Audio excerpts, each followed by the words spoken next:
Love. Love is a very unique feeling. It is very deep, soft, and pleasurable, because it is a very personal matter. Hence, some people believe that it is not right to test or investigate it in the lab. But whatever be our thinking, the job of us mental doctors is to understand every action of humans and animals by dividing it into small pieces. If we talk about love or attachment, then we mental doctors have failed in our work. We know very little about love. It is known only by observing, and whatever we write about it is better than what poets and story writers have already written. But what is more worrying is that love is present everywhere in our entire life. Yet mental doctors are gradually paying less attention to it, especially those who write educational books. They have no interest in where love begins or how it grows. They don't even have an idea of its existence.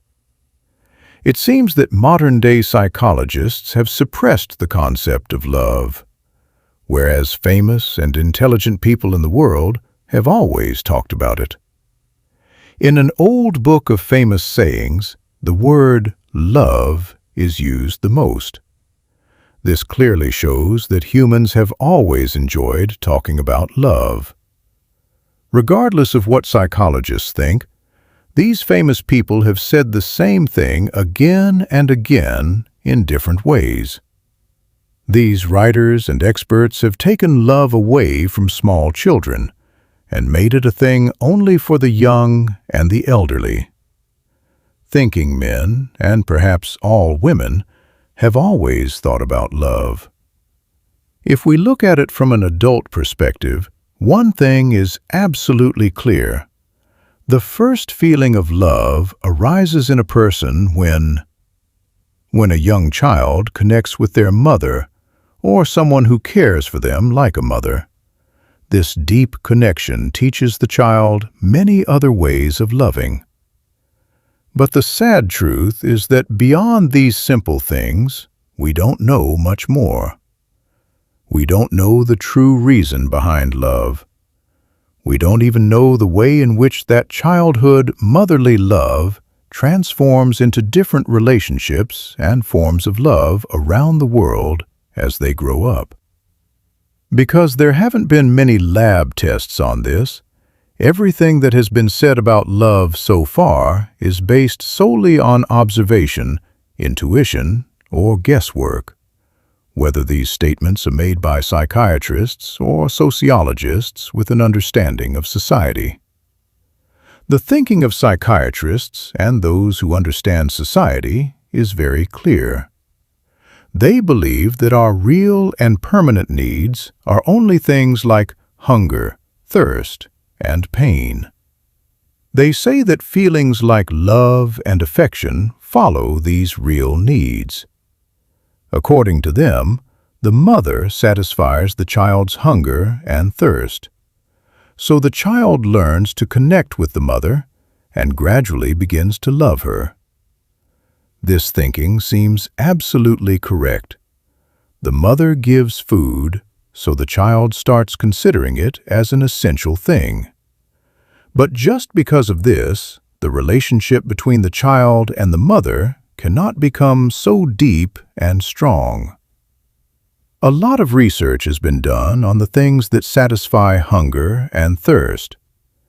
There is no doubt that if any external thing gets connected to our needs, then we start liking it. But the truth is that such preferences fade quickly. On the contrary, a child's love for their mother never ends, even if the mother stops feeding them. This attachment to the mother persists throughout life and grows with time. An interesting fact is that a psychiatrist named John B. Watson thought differently from other doctors. He believed that love is inherent in us from birth and awakens through physical touch. However, other psychiatrists, who have a habit of finding untrue facts, brushed this aside. They said that a newborn baby has no special feelings. They almost made it a rule not to listen to the wise among us. After this, some others came forward who, by observing sick and elderly people, tried to understand how love develops in children. They said that a mother's milk and breast are the most important things for a child. Their thinking was that a child simply has an innate habit of drinking and sucking milk. However, some, like John Bowlby, were different. He believed that eating and quenching thirst are everything. No, rather sticking to each other and body warmth is also a very big and essential need of the child. From the very beginning, the child sticks to its mother for this bond. As far as I know, till now there has been no direct investigation on how love is awakened in the mind of small children.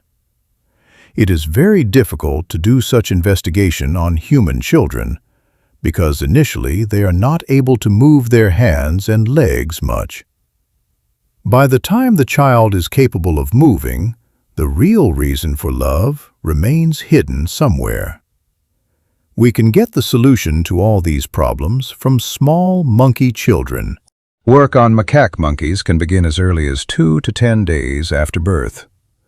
While baby monkeys grow faster than human babies, they are similar in terms of love, clinging, and seeing and hearing.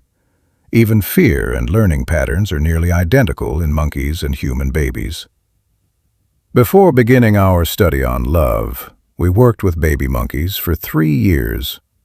We separated more than 60 baby monkeys from their mothers just hours after birth and bottle-fed them. The results were excellent. Our hand-reared babies were healthier and heavier than those raised with monkey mothers. We proved to be even better mothers than the monkeys' biological mothers because we provided a good diet, vitamins, and lots of affection and care. During this time, we observed another interesting phenomenon. These babies raised in the lab developed a deep attachment to the cloth spread on the cage floor. They would cling tightly to the cloth. When the cloth was removed for cleaning, they would become very angry and cry. It is just like human children cling to their pillows, blankets, or cotton toys. Even a one-day-old monkey baby craves for that cloth. The truth is that whether it is a human child or a monkey child, it not only needs food to survive, but it also needs to feel comforted by holding something. We observed one more thing during our investigation, that if a monkey baby is kept in an empty cage with only iron wire, then it becomes very difficult for it to survive. But if an iron corner is made there, then the baby feels a little better. And if that iron is covered with a soft cloth, the child remains completely healthy and happy. Just a baby and a box are not enough to create a normal temple. We felt that perhaps even more important than mother's milk is the comfort of touch. To test this, we decided to make 2 artificial mothers. We designed them very intelligently. Our first artificial mother was very beautiful. We gave her the perfect shape and did not add any unnecessary accessories. She had only one breast, so that the baby could easily suckle. This mother was made of a piece of wood, covered with a soft sponge and covered with a brown cotton cloth. A bulb was placed inside it to keep it warm. The result was that we had a mother who was soft, warm, and very gentle.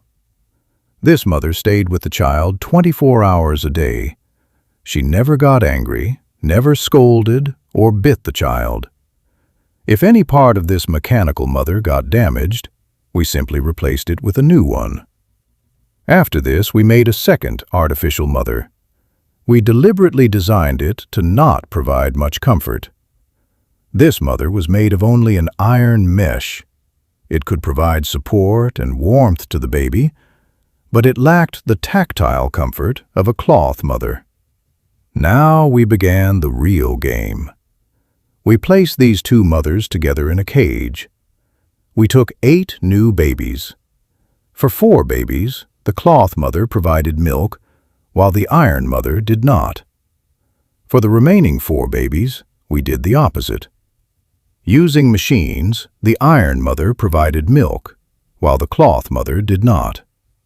We counted how much time the babies spent with each mother. The results surprised everyone. Tactile comfort was the most important thing for the babies. Milk was not as important for them. Interestingly, the babies who were breastfed by the iron mother gradually started visiting the iron mother less often. They would go to the iron mother only to drink milk and then immediately run to the cloth mother without milk. This was completely different from the thinking of old doctors who said that a baby learns to love its mother only to satisfy hunger.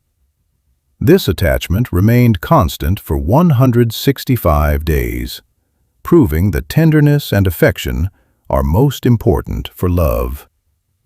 We observed 2 pairs of monkey babies. They were examined by forming different groups. One group was kept with the mother made of iron only, and the other with the mother made of cloth only.